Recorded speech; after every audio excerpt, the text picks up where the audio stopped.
Welcome to my YouTube channel Madni Talimat. Please subscribe and press the bell icon for more videos.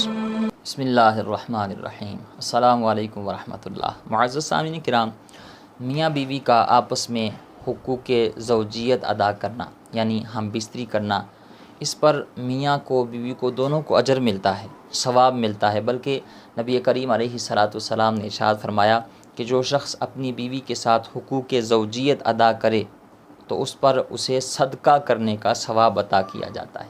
تو عرض کی گئی یا رسول اللہ صلی اللہ علیہ وآلہ وسلم، اس شخص نے تو اپنی خواہش پوری کی ہے تو اس پر اسے کیسے صدقہ کرنے کا ثواب ملا؟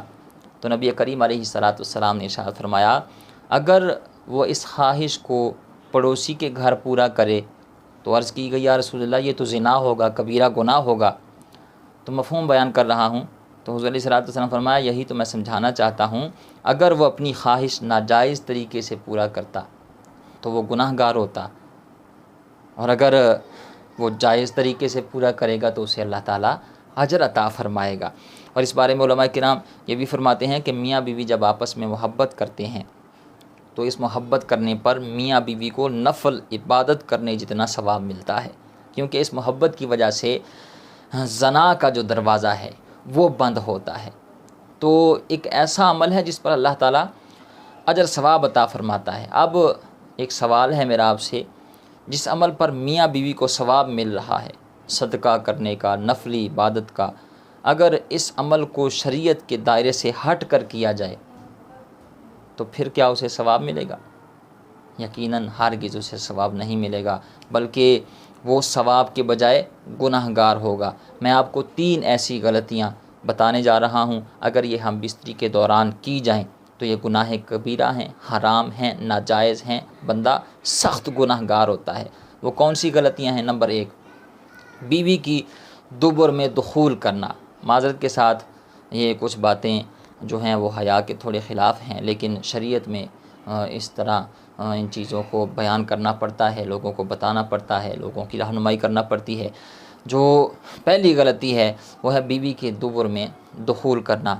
یعنی میں معذرت کے ساتھ تھوڑے سے واضح کر دوں، شوہر کا بیوی کے پاخانے والی جگہ میں ہم بستری کرنا یہ کبیرہ گناہ ہے، یہ ناجائز ہے، حرام ہے. اور آقا کریم صلی اللہ تعالیٰ علیہ وسلم نے ایسے شخص کے بارے میں فرمایا کہ اس شخص پر لعنت ہو جو بیوی کی دبر میں دخول کرے.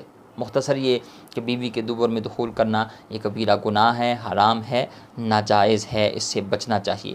نمبر 2 پر اورل سیکس کرنا، یہ سخت حرام ہے، کبیرہ گناہ ہے، ناجائز ہے. اور اس کی وجہ یہ ہے کہ انسان کے جسم میں، پورے جسم میں یہ جو منہ ہے نا، یہ ایک اشرف حصہ ہے. اور ایک روایت میں آتا ہے کہ آقا کریم صلی اللہ علیہ وسلم نے فرمایا تمہارے جو منہ ہیں یہ قرآن کا راستہ ہیں، لہٰذا انہیں مسواک کے ذریعے صاف رکھو. منہ سے بندہ قرآن کی تلاوت کرتا ہے، ذکر کرتا ہے، درود شریف پڑھتا ہے، دیگر اذکار کرتا ہے. اب اگر کوئی اورل سیکس کرے تو یہ کتنا نجس اور گندا عمل ہے اور یہ کتنا بڑا گناہ ہوگا، آپ اس کا اندازہ خود لگا سکتے ہیں. میں اسے زیادہ واضح کرنے سے بھی وہ مجھے حیا آ رہی ہے. بہرحال اس عمل سے بچنا چاہیے، یہ ناجائز ہے، حرام ہے. اور نمبر 3 پر حیض کی حالت میں میاں بیوی کا ملاپ کرنا، ہم بستری کرنا. یعنی عورتوں کے جو ماہواری کے دن ہوتے ہیں، جو پیریڈ کے دن ہوتے ہیں، جو ہر مہینے کچھ ان کے مخصوص ایام ہوتے ہیں، جب عورت حائضہ ہوتی ہے ان دنوں میں میاں بیوی کا ہم بستری کرنا یہ سخت حرام ہے اور کبیرہ گناہ ہے. بلکہ علماء کرام فرماتے ہیں کہ ایسی صورت میں کفارہ بھی لازم آتا ہے.